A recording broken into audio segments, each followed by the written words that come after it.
बृहस्पतये नमः। ओम नमो नारायणे नमः। भारतवर्ष में एक प्रतापी और दानी राजा राज्य करता था। वह नित्य गरीबों और ब्राह्मणों की सहायता करता था। यह बात उसकी रानी को अच्छी नहीं लगती थी। वह न ही गरीबों को दान देती, न ही भगवान का पूजन करती और राजा को भी दान देने से मना किया करती थी। एक दिन राजा शिकार खेलने वन को गए हुए थे तो रानी महल में अकेली थी। उसी समय बृहस्पति देव साधु वेश में राजा के महल में भिक्षा लेने के लिए गए और भिक्षा मांगी। रानी ने भिक्षा देने से इनकार किया और कहा, हे साधु महाराज, मैं तो इस दान पुण्य से तंग आ गई हूँ। मेरा पति सारा धन लुटाते रहते हैं। मेरी इच्छा है कि हमारा धन नष्ट हो जाए, फिर न रहेगा बाँस न बजेगी बाँसुरी। साधु ने कहा, देवी, तुम तो बड़ी विचित्र हो। धन और संतान तो सभी चाहते हैं, पुत्र और लक्ष्मी तो पापी के घर भी होनी चाहिए। यदि तुम्हारे पास अधिक धन है तो भूखों को भोजन दो, प्यासों के लिए प्याव बनवाओ, मुसाफिरों के लिए धर्मशालाएं खुलवाओ। जो निर्धन अपनी कुंवारी कन्याओं का विवाह नहीं कर सकते, उनका विवाह करा दो। ऐसे और कई काम हैं जिनके करने से तुम्हारा यश लोक परलोक में फैलेगा। परंतु रानी पर उपदेश का कोई प्रभाव न पड़ा। वह बोली, महाराज, आप मुझे कुछ न समझाएं। मैं ऐसा धन नहीं चाहती जो हर जगह बांटती फिरूं। साधु ने उत्तर दिया, यदि तुम्हारी यही इच्छा है तो तथास्तु। तुम ऐसा करना कि बृहस्पतिवार को घर लीपकर पीली मिट्टी से अपना सिर धोकर स्नान करना, भट्टी चढ़ाकर कपड़े धोना। ऐसा करने से आपका सारा धन नष्ट हो जाएगा। इतना कहकर वह साधु महाराज वहाँ से आलाप हो गए। साधु के अनुसार कही बातों को पूरा करते हुए रानी को केवल 3 बृहस्पतिवार ही बीते थे कि उसकी समस्त धन संपत्ति नष्ट हो गई। भोजन के लिए राजा का परिवार तरसने लगा। तब एक दिन राजा ने रानी से बोला कि हे रानी, तुम यहीं रहो, मैं दूसरे देश को जाता हूँ, क्योंकि यहाँ पर सभी लोग मुझे जानते हैं, इसलिए मैं कोई छोटा कार्य नहीं कर सकता। ऐसा कहकर राजा परदेश चला गया। वहाँ वह जंगल से लकड़ी काट कर लाता और शहर में बेचता। इस तरह वह अपना जीवन व्यतीत करने लगा। इधर राजा के परदेश जाते ही रानी और दासी दुखी रहने लगीं। एक बार जब रानी और दासी को 7 दिन तक बिना भोजन के रहना पड़ा तो रानी ने अपनी दासी से कहा, हे दासी, पास ही के नगर में मेरी बहन रहती है, वह बड़ी धनवान है। तू उसके पास जा और कुछ ले आ, ताकि थोड़ी बहुत गुजर बसर हो जाए। दासी रानी की बहन के पास गई। उस दिन गुरुवार था और रानी की बहन उस समय बृहस्पतिवार व्रत की कथा सुन रही थी। दासी ने रानी की बहन को अपनी रानी का संदेश दिया, लेकिन रानी की बड़ी बहन ने कोई उत्तर नहीं दिया। जब दासी को रानी की बहन से कोई उत्तर नहीं मिला तो वह दुखी हुई और उसे क्रोध भी आया। दासी ने वापस आकर रानी को सारी बात बता दी। सुनकर रानी ने अपने भाग्य को कोसा। उधर रानी की बहन ने सोचा कि मेरी बहन की दासी आई थी, परंतु मैं उससे कुछ न बोल सकी, इससे वह बहुत दुखी हुई होगी। कथा सुनकर और पूजन समाप्त कर कर वह अपनी बहन के घर गई और कहने लगी, हे बहन, मैं बृहस्पतिवार का व्रत कर रही थी। तुम्हारी दासी मेरे घर आई थी, परंतु जब तक कथा होती है तब तक न तो उठते हैं और न ही बोलते हैं, इसीलिए मैं नहीं बोली। कहो दासी, क्यों गई थी? रानी बोली, बहन, तुमसे क्या छुपाऊं, हमारे घर में खाने तक को अनाज नहीं था। ऐसा कहते कहते रानी की आंखें भर आई। उसने दासी समेत पिछले 7 दिनों से भूखे रहने तक की बात अपनी बहन को विस्तार पूर्वक कहा सुनाया। रानी की बहन बोली, देखो बहन, भगवान बृहस्पति देव सबकी मनोकामना पूर्ण करते हैं। देखो, शायद तुम्हारे घर में अनाज रखा हो। पहले तो रानी को विश्वास नहीं हुआ, पर बहन के आग्रह करने पर उसने अपनी दासी को अंदर भेजा तो उसे सचमुच अनाज से भरा एक घड़ा मिला। यह देखकर दासी को बड़ी हैरानी हुई। दासी रानी से कहने लगी कि हे रानी, जब हमको भोजन नहीं मिलता तो हम व्रत ही तो करते हैं, इसीलिए क्यों न इनसे व्रत और कथा की विधि पूछ ली जाए ताकि हम भी व्रत कर सकें। तब रानी ने अपनी बहन से बृहस्पतिवार व्रत के बारे में पूछा। उसकी बहन ने बताया, बृहस्पतिवार के व्रत में चने की दाल और मुनक्का से भगवान विष्णु का केले के जड़ में पूजन करें तथा दीपक जलाएं, व्रत कथा सुने और पीला भोजन ही करें। इससे बृहस्पति देव प्रसन्न होते हैं। व्रत और पूजन विधि बताकर रानी की बहन अपने घर को लौट गई।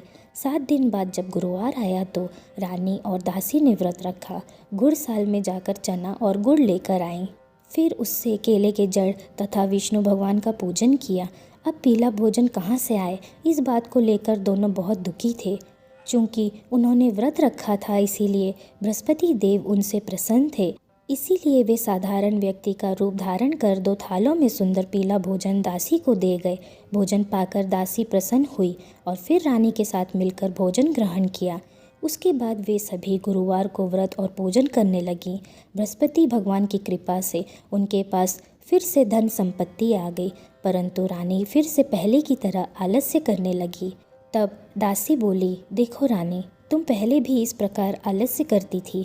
तुम्हें धन रखने में कष्ट होता था, इसी कारण सभी धन नष्ट हो गया और अब जब भगवान बृहस्पति की कृपा से धन मिला है तो तुम्हें फिर से आलस्य होता है। रानी को समझाते हुए दासी कहती है कि बड़ी मुसीबतों के बाद हमने यह धन पाया है, इसीलिए हमें दान पुण्य करना चाहिए, भूखे मनुष्यों को भोजन कराना चाहिए और धन को शुभ कार्यों में खर्च करना चाहिए, जिससे तुम्हारे कुल का यश बढ़ेगा, स्वर्ग की प्राप्ति होगी और पितृ प्रसन्न रहेंगे। दासी की बात मानकर रानी अपना धन शुभ कार्यों में खर्च करने लगी, जिससे पूरे नगर में उसका यश फैलने लगा।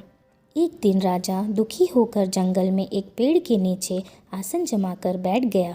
वह अपनी दशा को याद करके व्याकुल होने लगा। बृहस्पतिवार का दिन था। एकाएक उसने देखा कि निर्जन वन में एक साधु प्रकट हुए। वह साधु वेश में स्वयं बृहस्पति देवता थे।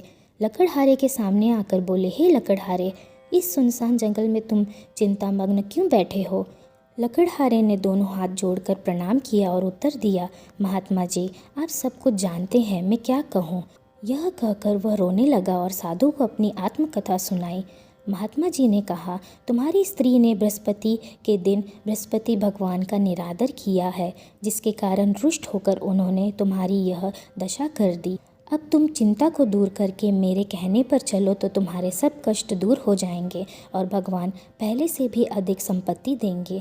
तुम बृहस्पति के दिन कथा किया करो। 2 पैसे के चने मुनक्का लाकर उसका प्रसाद बनाओ और शुद्ध जल से लोटे में शक्कर मिलाकर अमृत तैयार करो।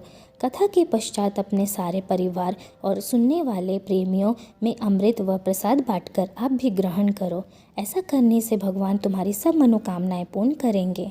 साधु के ऐसे वचन सुनकर लकड़हारा बोला, हे प्रभु, मुझे लकड़ी बेचकर इतना पैसा नहीं मिलता जिससे भोजन के उपरांत कुछ बचा सकूं।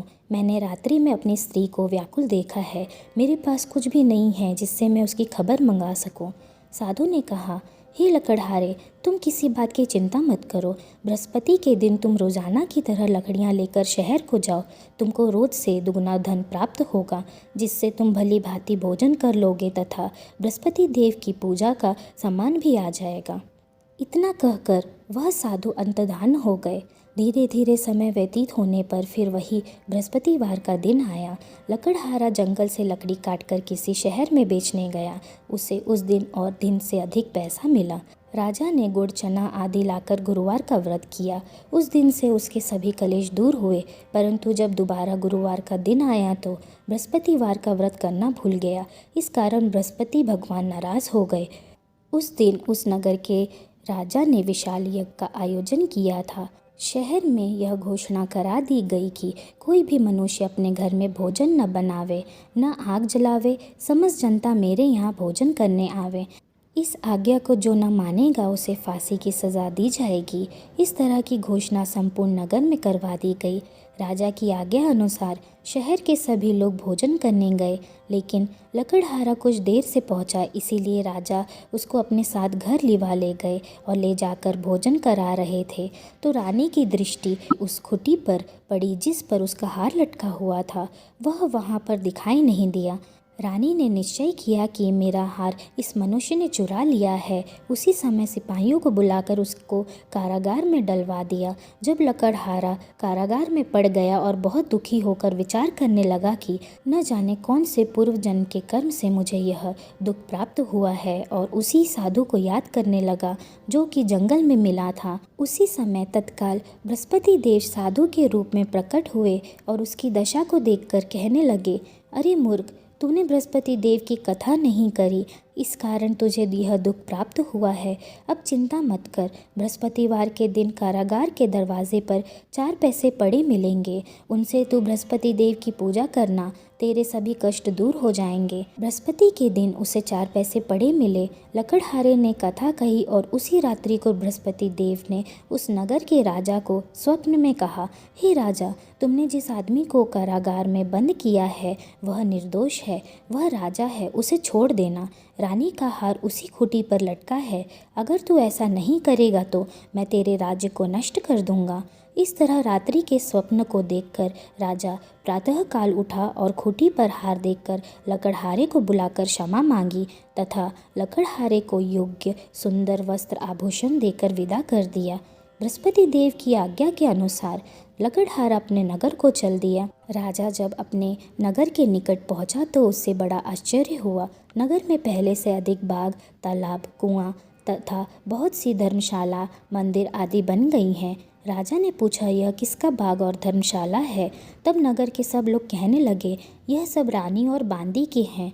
जो राजा को आश्चर्य हुआ और गुस्सा भी आया। जब रानी ने यह खबर सुनी कि राजा आ रहे हैं तो उन्होंने बांदी से कहा कि हे दासी, देख, राजा हमको कितनी बुरी हालत में छोड़ गए थे। हमारी ऐसी हालत देखकर वह लौट न जाएं, इसीलिए तुम दरवाजे पर खड़ी हो जाओ। आज्ञा अनुसार दासी दरवाजे पर खड़ी हो गई। राजा आए तो उन्हें अपने साथ लेवा आई।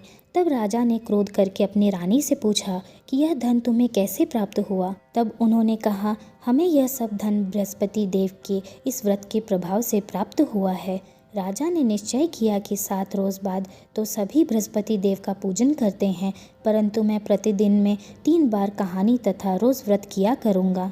अब हर समय राजा के दुपट्टे में चने की दाल बंधी रहती थी तथा दिन में 3 बार कहानी कहता। एक रोज़ राजा ने विचार किया कि चलो अपनी बहन के यहाँ हो आवें। इस तरह निश्चय कर राजा घोड़े पर सवार हो अपनी बहन के यहाँ को चल दिया। मार्ग में उसने देखा कि कुछ आदमी एक मुर्दे को लिए जा रहे हैं। उन्हें रोककर राजा ने कहा, अरे भाइयों, मेरी बृहस्पति देव की कथा सुन लो। वे बोले, लो, हमारा तो आदमी मर गया है, इसको अपनी कथा की पड़ी है। परंतु कुछ आदमी बोले, अच्छा कहो, हम तुम्हारी कथा भी सुनेंगे। राजा ने दाल निकाली और जब कथा आधी हुई थी कि मुर्दा हिलने लग गया और जब कथा समाप्त हो गई तो राम राम करके मनुष्य उठकर खड़ा हो गया। आगे मार्ग में उसे एक किसान खेत में हल चलाता मिला। राजा ने उसे देखा और उससे बोला, अरे भाई, तुम मेरी बृहस्पतिवार की कथा सुन लो। किसान बोला, जब तक मैं तेरी कथा सुनूंगा तब तक 4 हरैया जोत लूँगा, जा अपनी कथा किसी और को सुनाना। इस तरह राजा आगे चलने लगा। राजा के हटते ही बैल पछाड़ खाकर गिर गया तथा किसान के पेट में बड़ी जोर का दर्द होने लगा। उस समय उसकी माँ रोटी लेकर आई थी। जब उसने देखा तो अपने पुत्र से सब हाल पूछा और बेटे ने सभी हाल कह दिया। तो बुढ़िया दौड़ी दौड़ी उस घुड़सवार के पास गई और उससे बोली कि मैं तेरी कथा सुनूंगी, तू अपनी कथा मेरे खेत पर चलकर ही कहना। राजा ने बुढ़िया के खेत पर जाकर कथा कही, जिसके सुनते ही वह बैल उठकर खड़ा हो गया तथा किसान के पेट का दर्द भी बंद हो गया। राजा अपनी बहन के घर पहुंचा। बहन ने भाई की खूब मेहमानी की। दूसरे रोज़ प्रातःकाल राजा जगा तो वह देखने लगा कि सब लोग भोजन कर रहे हैं। राजा ने अपनी बहन से कहा, ऐसा कोई मनुष्य है जिसने भोजन नहीं किया हो? मेरी बृहस्पतिवार की कथा सुन ले। बहन बोली, हे भैया, यह देश ऐसा है कि यहाँ पहले लोग भोजन करते हैं, बाद में अन्य काम करते हैं। अगर कोई पड़ोस में हो तो मैं देख आऊँ। वह ऐसा कहकर देखने चली गई, परंतु उसे कोई ऐसा व्यक्ति नहीं मिला जिसने भोजन न किया हो। अतः वह एक कुमार के घर गई जिसका लड़का बीमार था। उसे मालूम हुआ कि उनके यहाँ 3 रोज से किसी ने भोजन नहीं किया है। रानी ने अपनी भाई की कथा सुनने के लिए कुम्हार से कहा। वह तैयार हो गया। राजा ने जाकर बृहस्पतिवार की कथा कही, जिसको सुनकर उसका लड़का ठीक हो गया। अब तो राजा की प्रशंसा होने लगी। एक रोज़ राजा ने अपनी बहन से कहा कि हे बहन, हम अपने घर को जाएंगे, तुम भी तैयार हो जाओ। राजा की बहन ने अपनी सास से कहा। सास ने कहा, हाँ चली जा, परंतु अपने लड़कों को मत लेके जाना, क्योंकि तेरे भाई को कोई औलाद नहीं है। बहन ने अपने भैया से कहा, हे भैया, मैं तो चलूँगी पर कोई बालक नहीं जाएगा। राजा बोला, जब कोई बालक नहीं चलेगा तब तुम ही क्या करोगी? बड़े दुखी मन से राजा अपने नगर को लौट आया। राजा ने अपनी रानी से कहा, हम निर्वंशी हैं, हमारा मुंह देखने का धर्म नहीं है और कुछ भोजन आदि नहीं किया। रानी बोली, हे प्रभु, बृहस्पति देव ने हमें सब कुछ दिया है, वह हमें औलाद अवश्य देंगे। उसी रात को बृहस्पति देव ने राजा के स्वप्न में कहा, हे राजा उठ, सभी सोच त्याग दे, तेरी रानी गर्भ से है। राजा को यह बात सुनकर बड़ी खुशी हुई। 9वें महीने में उसके गर्भ से एक सुंदर पुत्र पैदा हुआ। तब राजा बोला, हे रानी, स्त्री बिना भोजन के रह सकती है पर बिना कहे नहीं रह सकती। जब मेरी बहन आवे तुम उससे कुछ मत कहना। रानी ने सुनकर हाँ कर दिया। जब राजा की बहन ने यह शुभ समाचार सुना तो वह बहुत खुश हुई तथा बधाई लेकर अपने भाई के यहाँ आई। तभी रानी ने कहा, घोड़ा चढ़कर तो नहीं आई, गधा चढ़कर आई। राजा की बहन बोली, भाभी, मैं इस प्रकार न कहती तो तुम्हें औलाद कैसे मिलती। बृहस्पति देव ऐसे ही हैं, जैसे जिसके मन में कामनाएं हैं सभी को पूर्ण करते हैं। जो सद्भावनापूर्वक बृहस्पतिवार का व्रत करता है एवं कथा पढ़ता है अथवा सुनता है, दूसरों को सुनाता है, बृहस्पति देव उसकी सभी मनोकामना पूर्ण करते हैं। भगवान बृहस्पति देव उसकी सदैव रक्षा करते हैं। संसार में जो मनुष्य सद्भावना से भगवान जी का पूजन व्रत सच्चे हृदय से करते हैं तो उसकी सभी मनोकामना पूर्ण होती हैं। जैसे सच्ची भावना से रानी और राजा ने उनकी कथा का गुणगान किया तो उनकी सभी इच्छाएं बृहस्पति देव जी ने पूर्ण की थी। बोलो बृहस्पति देव भगवान की जय। बोलो विष्णु भगवान की जय।